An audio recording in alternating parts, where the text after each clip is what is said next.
Why did Tilda bring me here?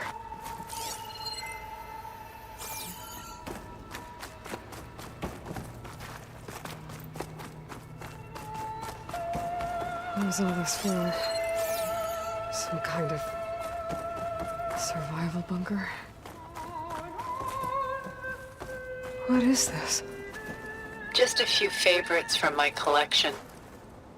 Rescued and stored here just before I went off-world.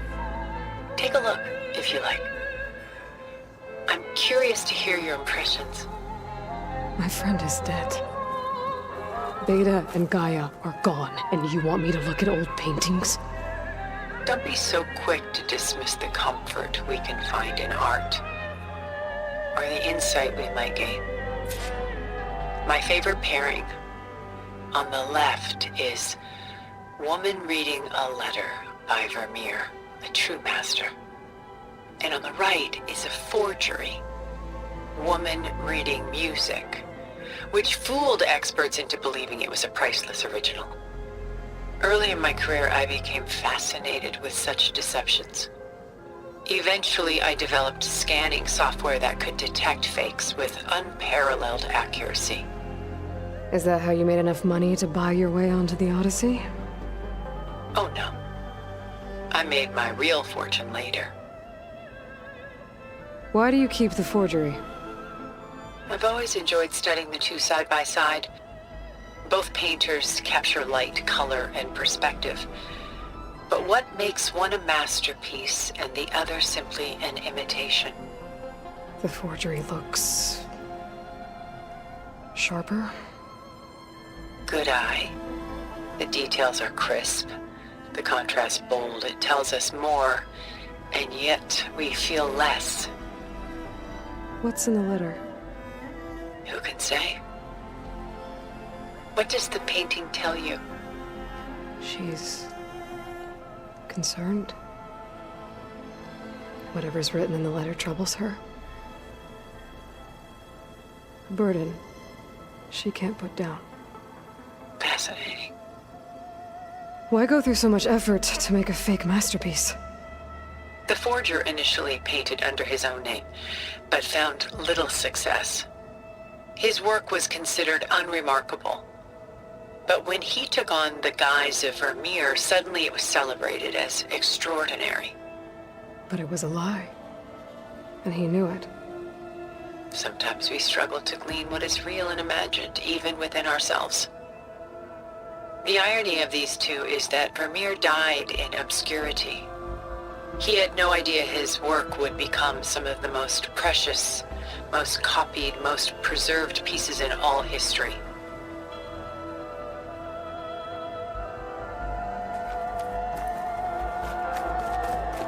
Selene and Endymion. She's the goddess of the moon, whereas he's a simple shepherd. Beside her is the god of love, Cupid. So she's... sneaking up on him? More like visiting him in secret. The torch that Cupid bears represents Selene's undying infatuation with him. Though the two must remain apart, her love will forever burn. And why can't Selene and Endymion be together? Selene took a vow of chastity, promising to never take a lover. So when she fell in love with Endymion, she could only visit him at night while he slept. But then wouldn't she be breaking that vow? Think of it as a forbidden love.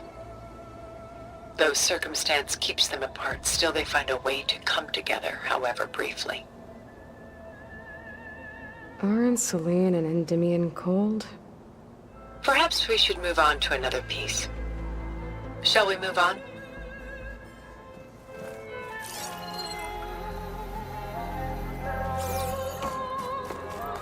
This is Rembrandt painting Jeremiah, a man in mourning. Mourning what? His home.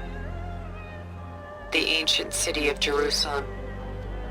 He foresaw its impending doom, but could do nothing to prevent it. So instead, he saved its treasures from destruction, just as I saved these works. You could say we're kindred spirits. About Jeremiah. If he knew his home would be destroyed, why didn't he save the people? Why save those relics? He tried, but no one would listen to his warning, so he saved what he could. But how did he know? He was a prophet. He saw an army invade and destroy the city in a vision. So it's more like he calculated which side would win a battle. What matters is that he was right in the end. If not for him, all those wonders would have been lost forever. At least this way, some part of his world survived. You know what I like the most about this piece? Even though he's the sole survivor, his home in ruins, left with only the remnants of his world. The light keeps the shadows at bay. There's still hope. Precisely. Take as long as you like.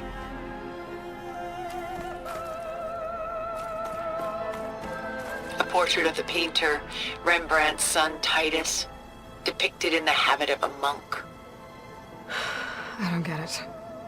Why would someone like you, with infinite resources, care about this painting of a boy in a hood? It's not the image itself, but the feeling it conveys. The face is bright and defined, but his eyes are downcast, heavy with misfortune. And the background seems to swallow all light. The painting is infused with a sense of loss. I guess I understand how the painter feels. Works of art such as these can often cause us to look inwards at our own lives. I'm sorry about your friend. Had I been able to intervene, I would have. But the risk of losing you as well was too great. Everything went by in a blur. I couldn't get to him. You know, long before holograms and focus recordings, people relied on art to memorialize their loved ones. Because of works like this painting, their lives are immortalized. Rembrandt had 4 children by his wife. All but Titus died shortly after she gave birth to them. She passed not long after that. Titus became the only family Rembrandt had. Which is why he painted him this way. Indeed. Then tragedy struck again. Disease claimed Titus at 26. It's almost as if Rembrandt painted the future, closing in on him. Rembrandt actually painted several portraits of Titus, but this one has always been my favorite. It's honest. What do you mean? In others, Titus was portrayed in brighter, livelier states, but here, Rembrandt allows himself to express his true feelings. Sorrow, fear, hope, love, laid bare on canvas for all time. I see this one resonates deeply with you.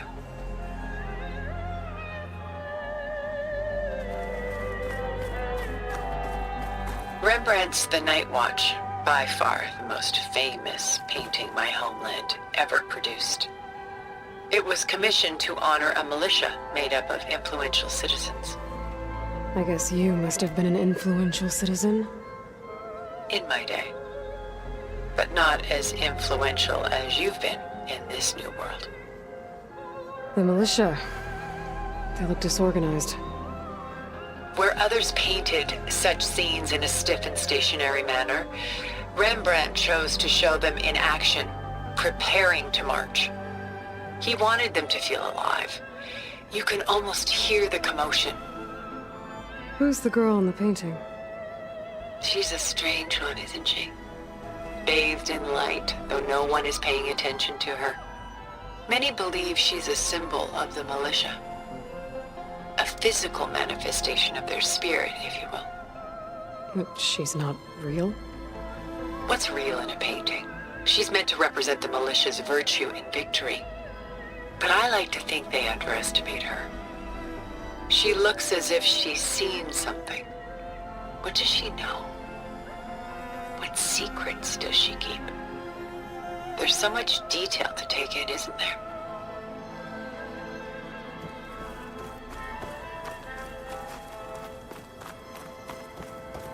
The Gust by Willem van de Velde, the most famous of his many maritime paintings. A ship crossing into the unknown. I guess you're familiar with that. Indeed, which is why I appreciate this composition in particular. Though waves and wind threaten to destroy the ship, it perseveres, clinging to the light even as darkness closes in all around it.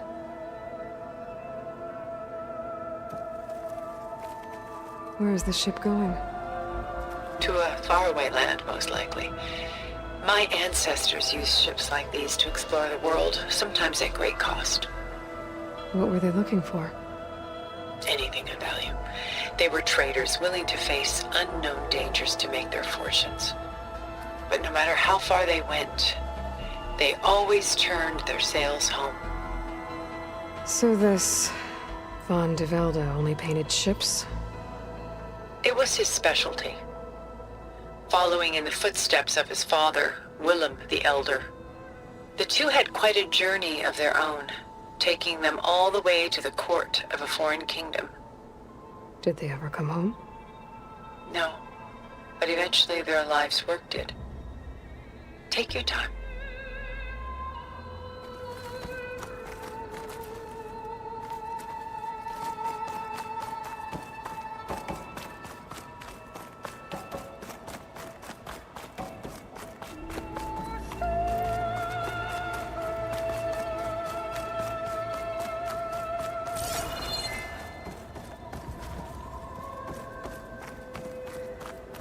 A lot of weight on his shoulders. I know the feeling. I should move on. Stunning, isn't it? Paintings weren't the only masterpieces of my people's golden age. This is Van Vianen's leaded ewer, molded from a single sheet of silver. What was it for? How like Elizabeth you are. Function over form. Its practical purpose was less important than its meaning. Van Vianen created it in honor of his late brother, who himself was a famous silversmith. A memorial? Yes. Such beauty from sorrow. If this ewer was a memorial, how did you end up with it?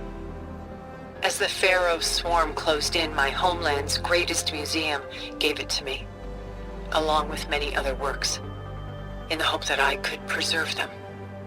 A masterpiece like this was too important to lose to history.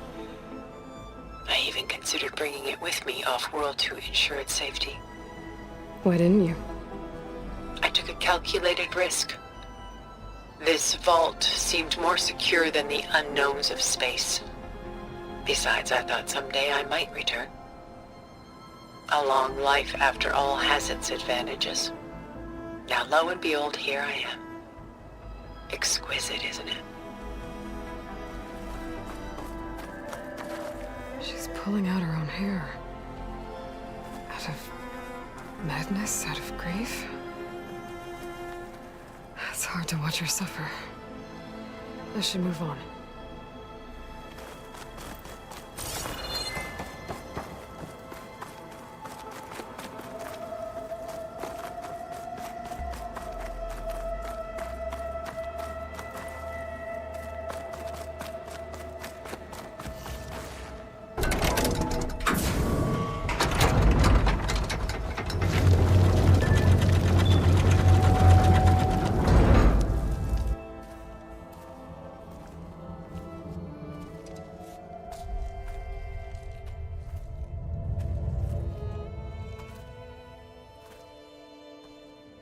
There you are.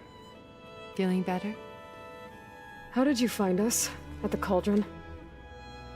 And what did you do to everyone right before I passed out? All business, I see. Well, suffice it to say we were keeping a very close eye on Hephaestus, knowing we would need it at some point. Your ruse didn't fool us, and as for my little trick, it was an overload of the senses, accompanied by an energy discharge. Gerard and Eric were only momentarily disoriented due to their shields, but it rendered you unconscious while I got you out. Perhaps some breakfast might steady you a bit?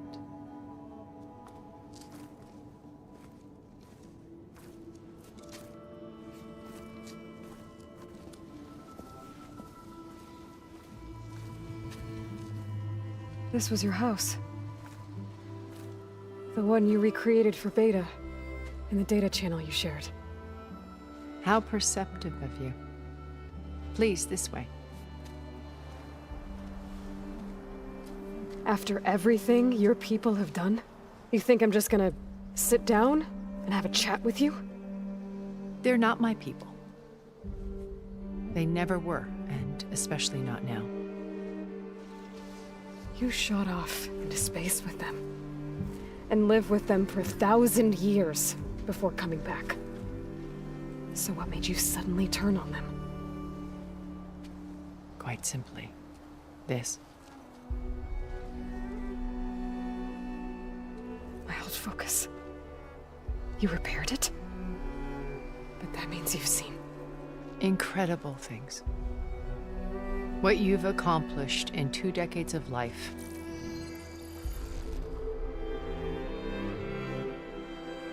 A 1,000 years at my back and I haven't even come close.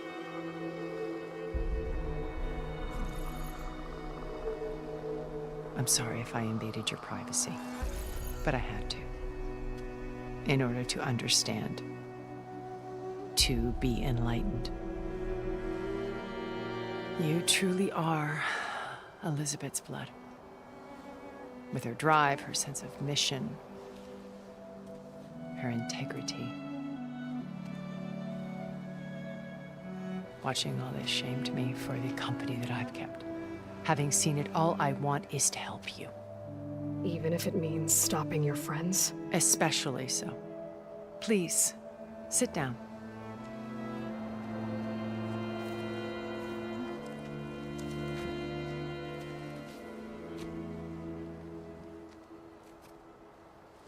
There. That's better. Now, we must recover Beta and Gaia at all costs. By now, you must know that Gerard intends to use Gaia to reboot the Earth's biosphere. Remaking this world to specifications that would only suit us immortals. This process will kill every living thing on the planet. He calls it a clean install. Not if I stop him first. Not if we do. And once he and the others are gone, we can work together to fulfill Elizabeth's dream. I'm sure Beta told you that there's a build of the Apollo database on board our ship. A complete collection of human knowledge. With that and Gaia, we could do everything Elizabeth wanted. Heal the biosphere, educate the people of this world, uplift them. Create the world she imagined. Let's not get ahead of ourselves. From what I've seen, your friends are invincible. I do wish you would stop calling them my friends. And they're not invincible. In fact, a friend of yours has found a way to defeat them. Silence. Oh, he's been a busy bee, building an army powerful enough to crash through Gerard's precious base. Yeah. Regala and her rebels. Even now, she's preparing a final march on the Tenakth capital. When she wins, she'll have the entire tribe under her control. Hundreds of warriors and machines to throw at the base. She's been duped. They'll all perish, of course. But it should be enough to break Gerard's defenses and allow Silence to kill him. Along with all the others. Using the new weapon he's developed.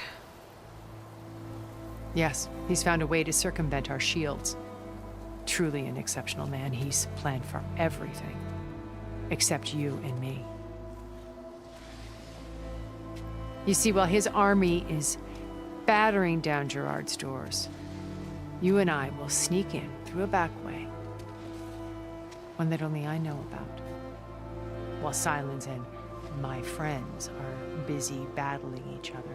We'll take back Beta and Gaia. I told you I want to help you. I mean it.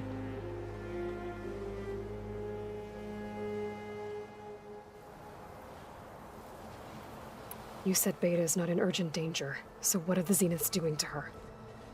Putting her to work. Merging Hephaestus with Gaia. A difficult, time-consuming task, as I'm sure you know. They will compel her if need be. But her life is not in danger. She's the only one who can do it. Because you people made her to be nothing but a tool. Gerard's idea, not mine. They always viewed me with suspicion when I attempted any form of kindness towards her. That's why I created the data channel. A virtual place where we could speak in peace.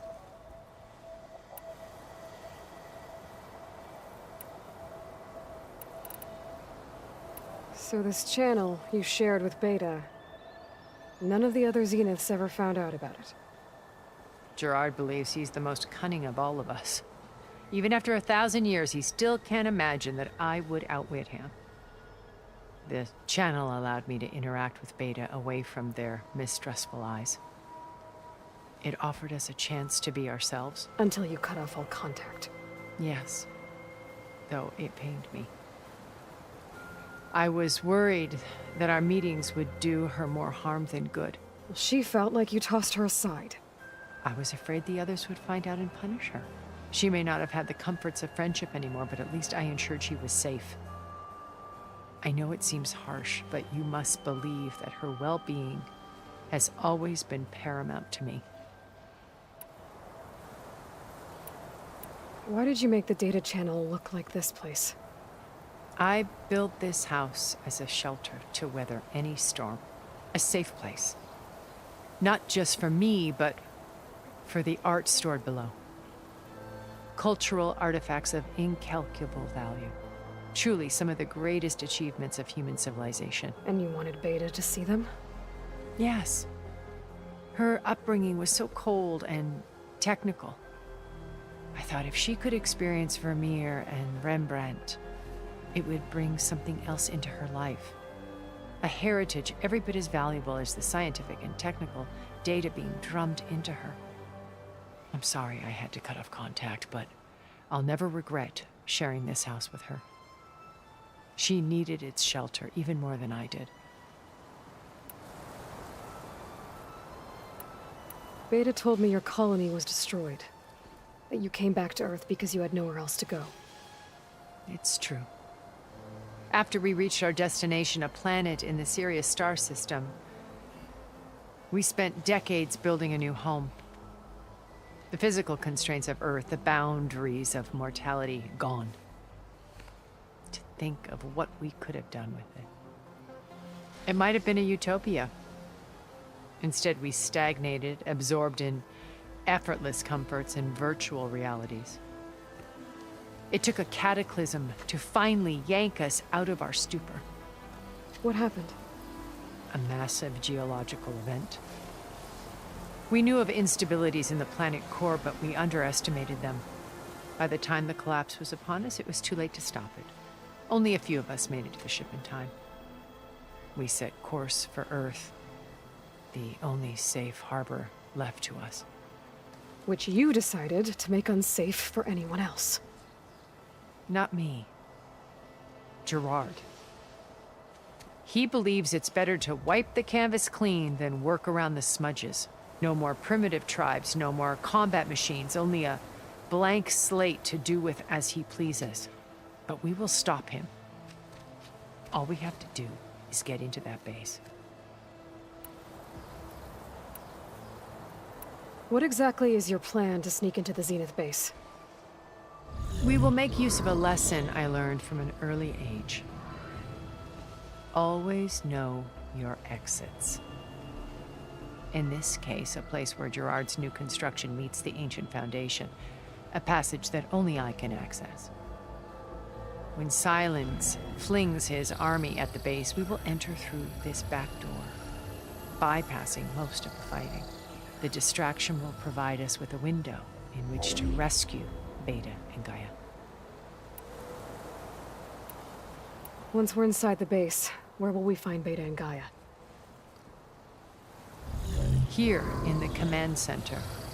By then, Gaia will have been reunited with all of its subordinate functions, including Hephaestus. What about the alpha build of Apollo on your ship? A simple matter of recovery once the others have been dealt with. With that in hand, we'll have everything we need to make this world as it should be. How do you know about Silence's plan? He isn't the only one adept at spyware. You hacked his focus? No, he's too careful for that. But his subordinates? Not so much. He gave additional focuses to the tribals he branded the Sons of Prometheus. The ones working with Regala. By tapping their focuses, I learned about most of his dealings. The distribution of override technology, the arming of Tanakh rebels, and the secret pact with Regala to attack Gerard's base. But how did he come up with a weapon that can take down your shields? That's the one thing I haven't been able to figure out, but however he did it, I'm quite certain it will work. With it and the Tanakh army, victory seems to be within his grasp. Such a shame he'll be disappointed. Regala's only interested in killing Hekarro and waging war on the Karja. What does she have to gain by attacking Zeniths? It's the price she must pay for her war. Without the ability to override machines, her little rebellion would have languished in the desert. So she trades with the Sons of Prometheus. Machines to help her overthrow Hekarro. In exchange for an assault on the base. Pride has deluded her into thinking she can actually survive such a battle. And all without ever knowing who the Sons of Prometheus really answer to. Yet for all of Silence's brilliance, still he underestimates you. That blind spot is what will allow us to take Beta and Gaia right out from under him. While hundreds of Tanakh are cut down outside. My old focus. How did you find it, let alone repair it? When we encountered you at the Hades Proving Lab, Gerard saw you as a redundancy. I knew better. You were a revelation. After your dramatic escape, bravo, by the way. Gerard and Eric assumed you were dead and gave up the hunt. I wasn't so sure. When the others were busy, I returned to the lab and searched for any trace of you. That's when I found this little treasure. Not easy to repair, but certainly worth the effort. As I watched your life unfold, you were like a splash of color on a worn canvas. What Liz was, and more. Did you show it to the others? Of course not. It was your actions that inspired me to defy them. It's worth noting that if I hadn't found it and watched its contents, I wouldn't have known to save you at the cauldron. You'd be dead. So I should be grateful? If you like.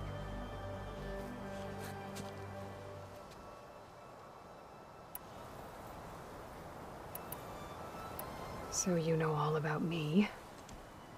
What about you? What would you like to know?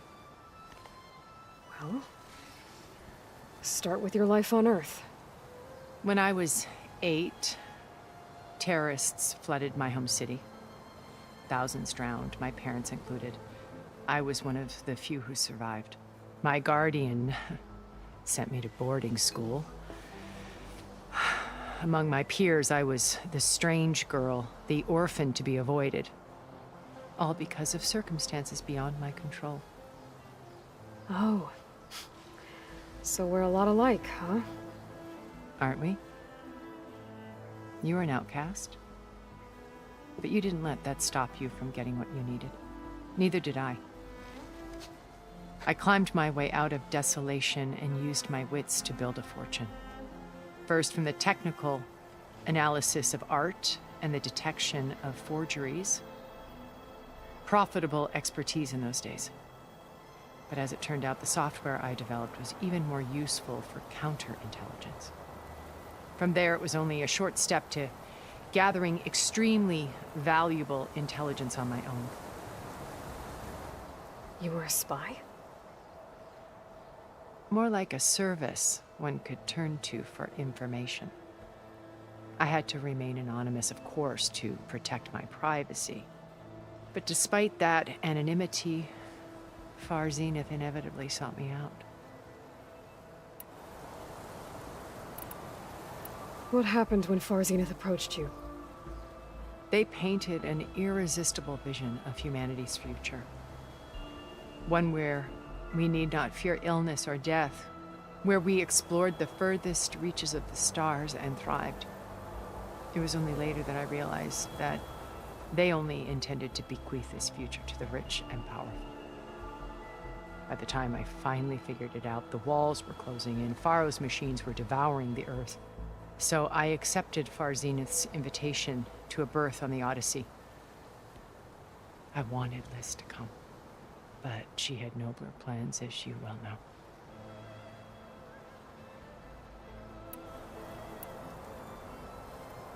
So you didn't know the other Zeniths were monsters until it was too late? I knew some of them were, certainly.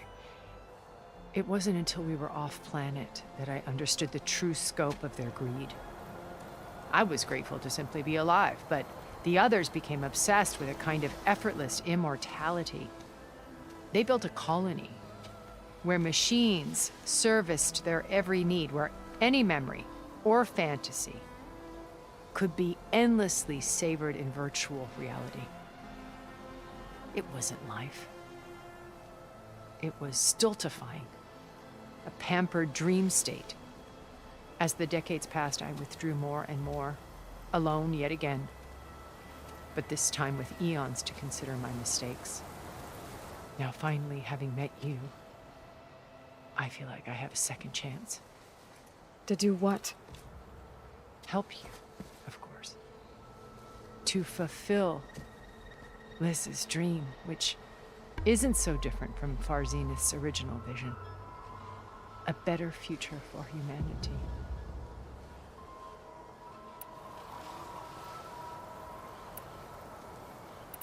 So you knew Elizabeth.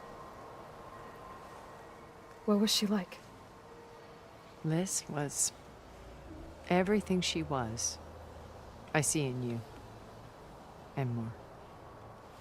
Your ingenuity, your determination, your moral compass. You've managed to distill her greatest qualities and make them your own. I'm not asking about me. Tell me about Elizabeth. What was she really like? The honest answer is that I don't actually know. For all the time that I spent with her, she always kept a part of herself locked away. It was like that from the moment we met.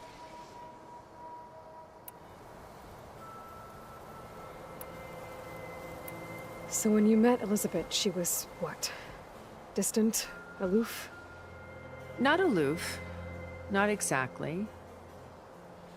It was a summit in Paris about machine learning, a touchy subject in those days, because regulatory authorities were just starting to clamp down on AIs.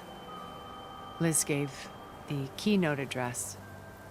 She had already achieved great renown for her work in automated environmental reclamation. But in her address, she was just starting to imagine the next step. An AI-driven system that wouldn't just act on its programming, but actually take responsibility for its sphere of influence.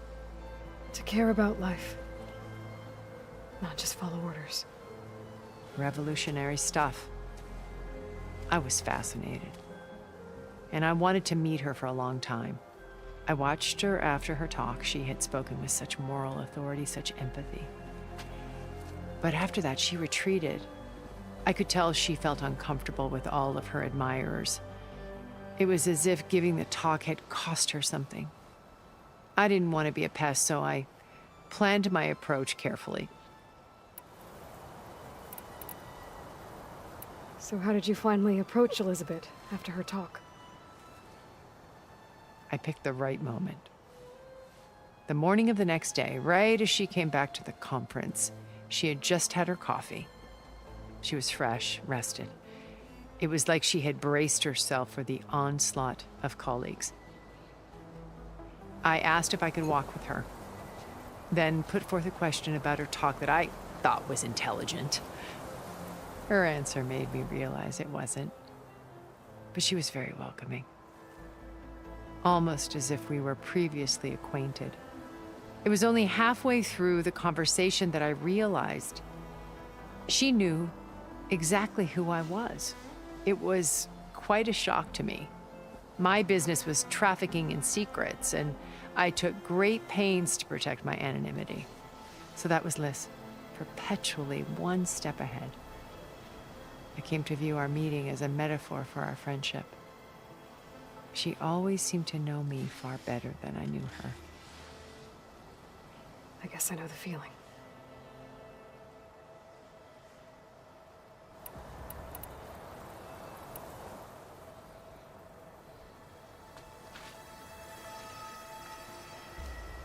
First Varl. Now Hikaru and the Tenakth. Your plan would wipe out an entire tribe. There has to be another way.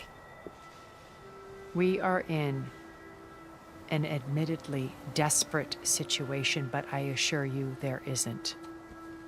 Remember Zero Dawn. Elizabeth's sacrifice. Sometimes many have to die for a new world to grow. If it looks impossible, look deeper. Wait. The data channel. It still exists, doesn't it? I need you to open it. Let me talk to Beta. Impossible. We might be detected. It's worth the risk. There is another way, one where the Tenakth survive. But we won't. If the others... If you want to help, open it.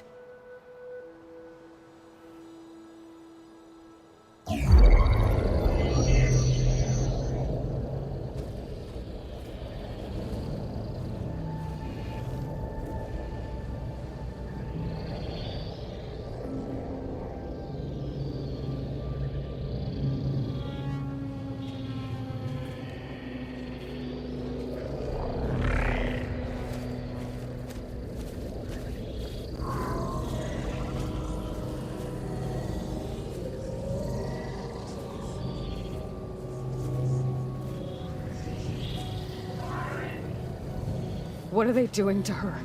Virtual reality dissociation. The manual merge of Hephaestus will take hours upon hours of tedious micromanagement. If she resists the work, they run simulations to induce feelings of isolation and despair. Beta, can you hear me?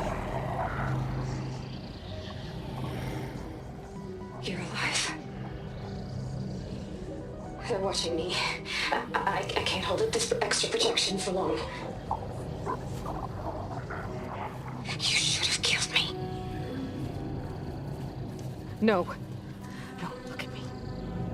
I'm coming for you. I promise. Okay?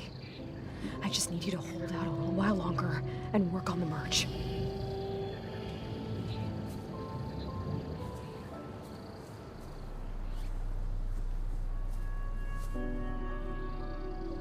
Then I think it can be done. I'll contact again when it's time. Can you hold on? As long as I know you're coming for me, I can endure anything.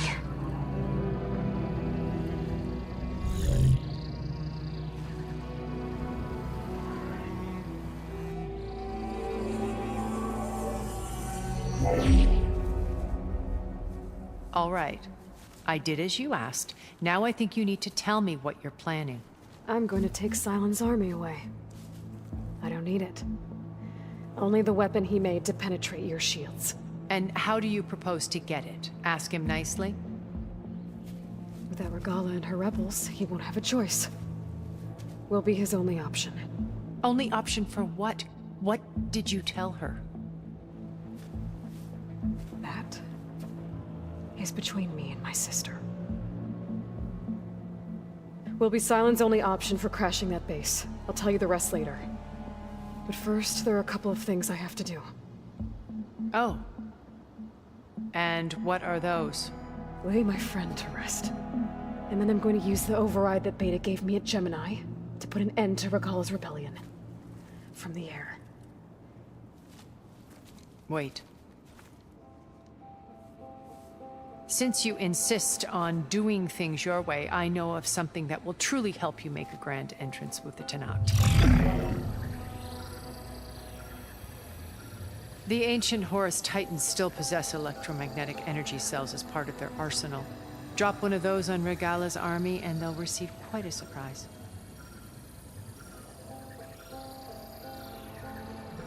So go, do what you must. I'll come to your base if you manage to bring Sylens to the table. Not if. When.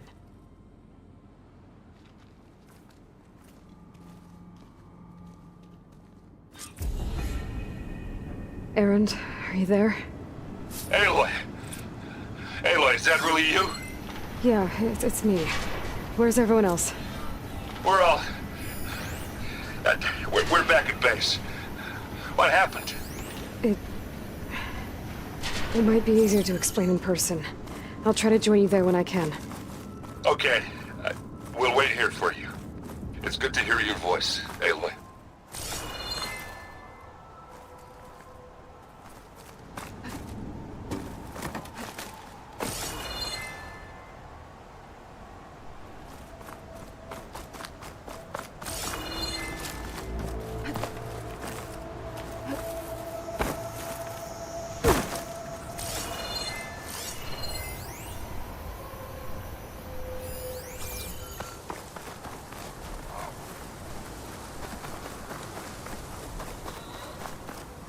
Just to let you know, I'm now patched into your focus network.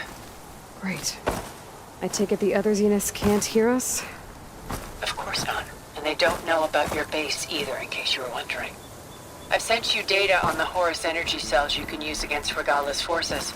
Reach out to me when you're ready to acquire one. Understood.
Going down!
When you're wounded, you have to strike back.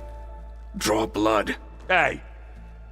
Can't I get one damn minute to mourn my friend? Regala is going to slaughter my tribe to overthrow Hikaru. The Zeniths have Beta and Gaia. We can't sit around wallowing in our losses. Kotallo's right. We must fight. Oh, all right. So what are we gonna do, huh? Take on all of Regala's rebels? Not to mention the Zeniths. What can we even do? Throw ourselves at their base? Something like that.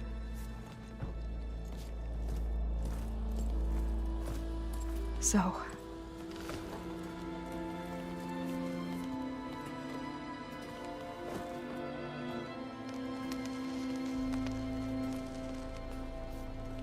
After we lost contact with you, we regrouped and went to Gemini. What happened? The recording we found on Varl's focus cut off when that Zenith Eric... The Zeniths were tracking Hephaestus. When Gaia trapped it in Gemini, they knew where we were. After Varl tried to stop them. They took Beta and Gaia. I only survived because one of the Zeniths turned against the others to save me. One of them? Well... at least we didn't lose you too. So what do we do now? We're going to defeat the Zeniths. And get Beta and Gaia back. But first... we're going to stop Regala. How? Back in Gemini, Beta gave me... a gift. There's something I need to do first to make it work, but it could put an end to the bloodshed. Word is, Regala's readying her army for an all-out assault on the Grove. I need to be there.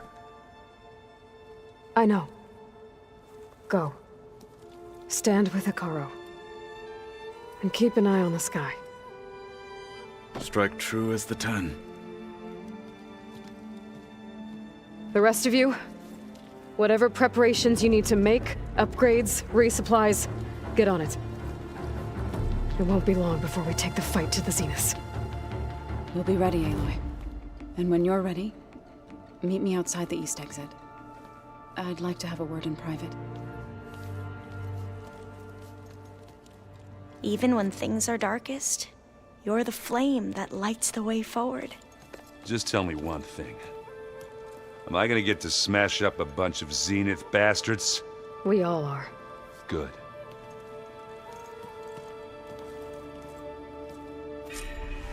Before I do anything else, I should check on Zoe. It sounded important.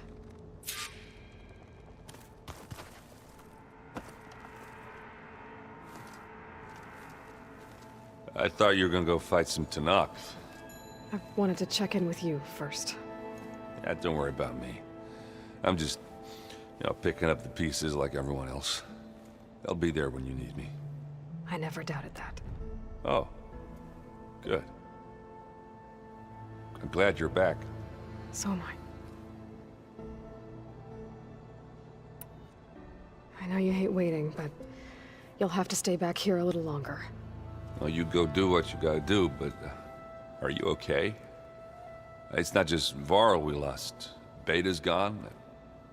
I almost lost it when I realized my sister had been taken by Dervahl back in the Sundom. I'm getting her back. That's all that matters. Understood. Do you think Zoe will be okay? I don't think anyone's ever okay after losing the one they love. I can't tell you she's handling it better than I ever did. That keeps the rest of us level-headed. I need to get going. You better get there before Katalo tries to take on Regala's entire army by himself. Yeah, do me a favor. Don't go disappearing on us again. I'll do my best.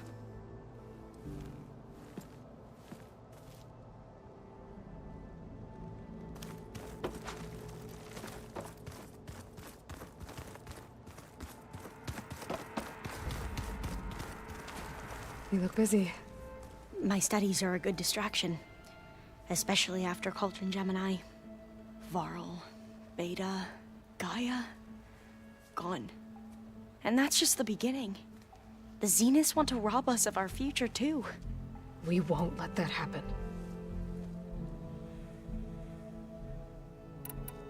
Tilda, the Zenith that Beta mentioned, she was the one who rescued me. Did she say why? She knew Elizabeth Sobek. Seems to think helping me is honoring her in some way. She was willing to share information on both Silence's plans and the other Zeniths. But you still don't trust her. Where I come from, the more valuable the knowledge shared, the higher the price extracted. I'd be careful if I were you, Aloy.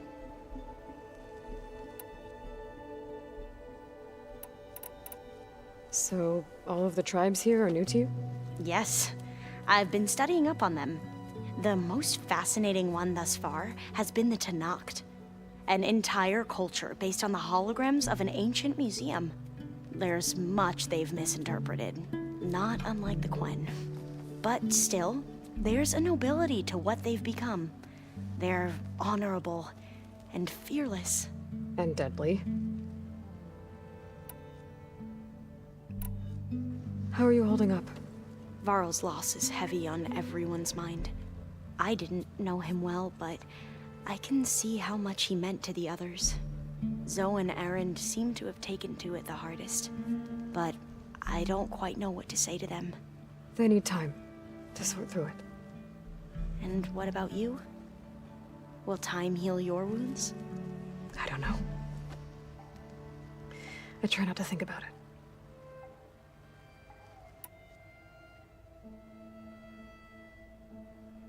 Seems like everyone's ready to take the fight to the enemy. Katalo more than most. If I were this Regala, I wouldn't want to cross him on the battlefield.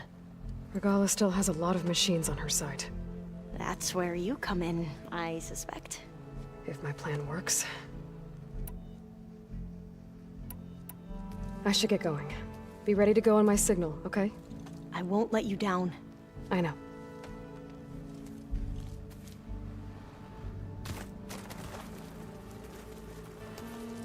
Didn't think you'd be back so soon. Tilda's the one who rescued me. Same one that spoke to Beta when none of the others would. Did she say why she saved you? She knew Elizabeth Sobek. Seems to think helping me is honoring her in some way. She was willing to share information on both Silence's plans and the other Zeniths. But you still don't trust her. Where I come from, the more valuable the knowledge shared, the higher the price extracted. I'd be careful if I were you, Aloy. I'd need to head out now. Right.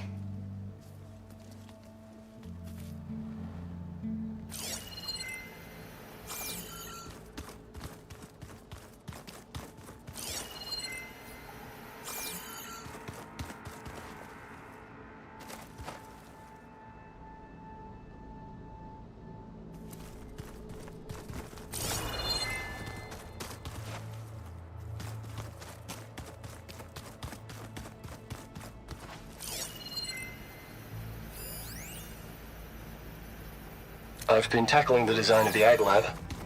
Place is gonna have a lot of seed stock to work with. My favorite? Sample 626. Calotropis gigantea. The crown flower. We used to have one in our backyard. Butterflies always fluttering around. Every morning, August would run out there to check under the leaves. See if any caterpillars turned into chrysalises. Now, I'd like to imagine that the future will be filled with them.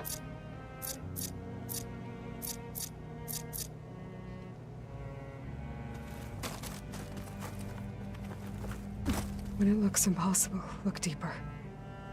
And then fight like you can win. I will, Rost. Now and always. All this time, I've been so focused on what Elizabeth was like, what she would do. I was wrong to hold Beta to that standard. I probably shouldn't even be doing it to myself. I'll try to do better.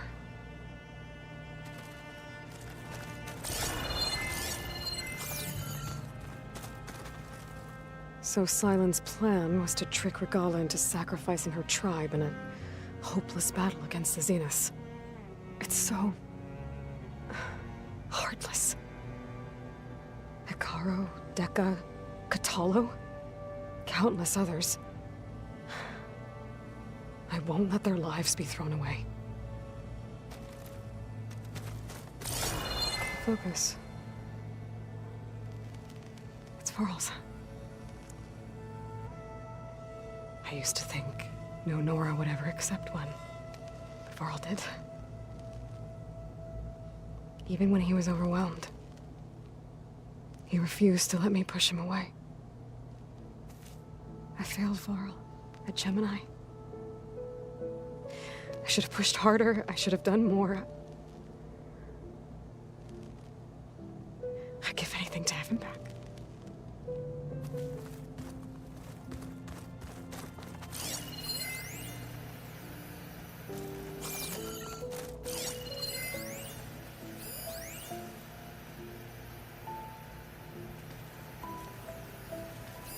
One of Morland's embers.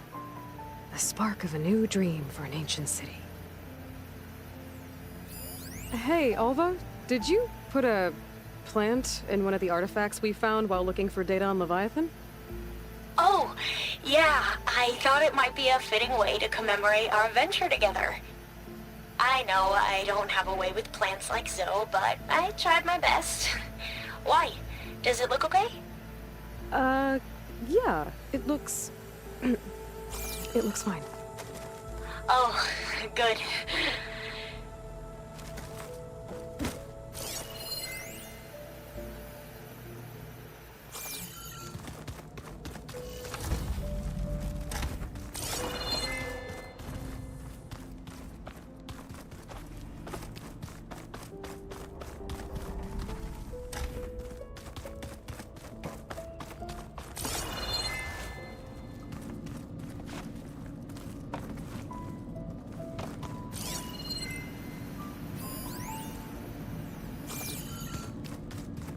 Oh.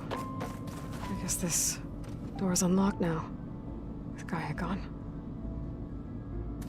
mysterious things.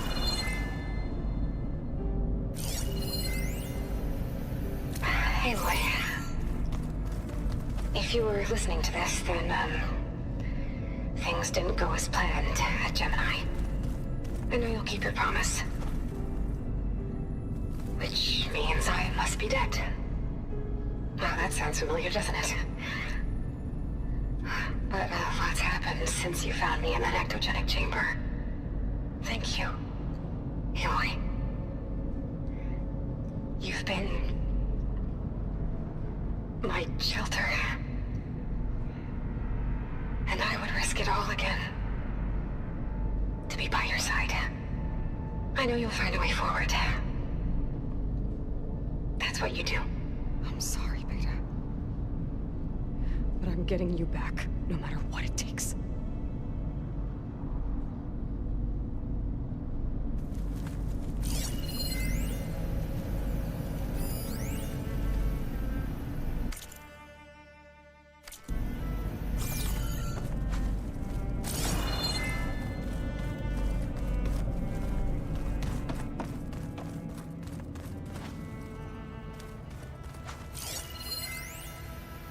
I've got to be more careful. Jensen almost caught onto my plan while we were going over the diagnostic center specs. I've got nothing against the rest of the team. It's just...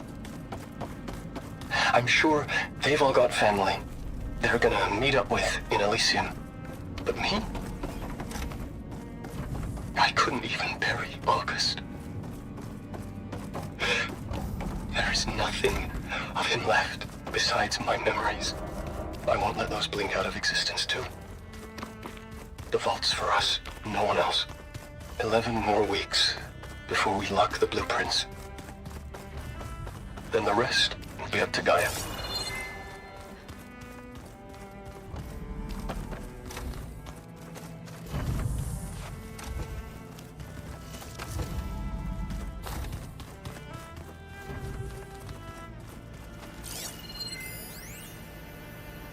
I've been tackling the design of the Ag Lab. Place is gonna have a lot of seed stock to work with. My favorite? Sample 626. Calotropis gigantea. The crown flower. We used to have one in our backyard. Butterflies always fluttering around. Every morning, August would run out there to check under the leaves. See if any caterpillars turned into chrysalises. There's Gwen stuff in here now. Must be all of us. This must be from the Scorcher that Catello and I took down. Not a bad way to test his arm. He's come a long way from the embassy.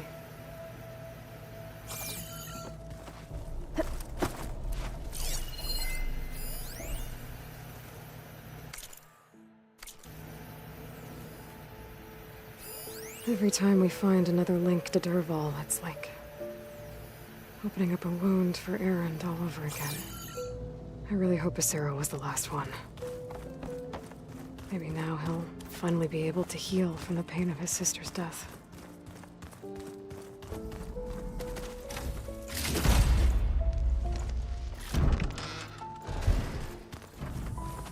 It's all going to be okay. We can't give up now.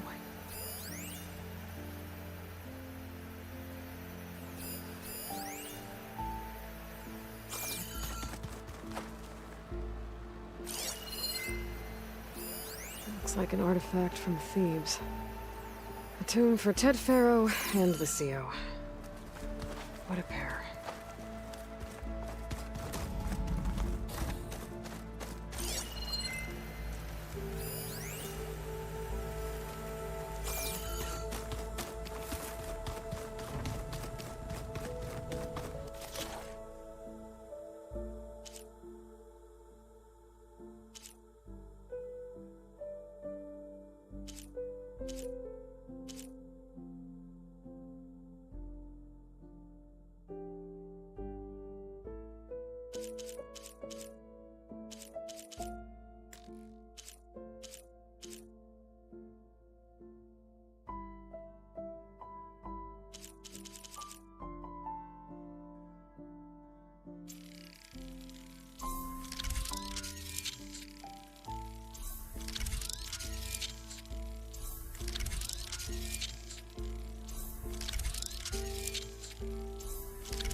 Feels empty in here without Gaia.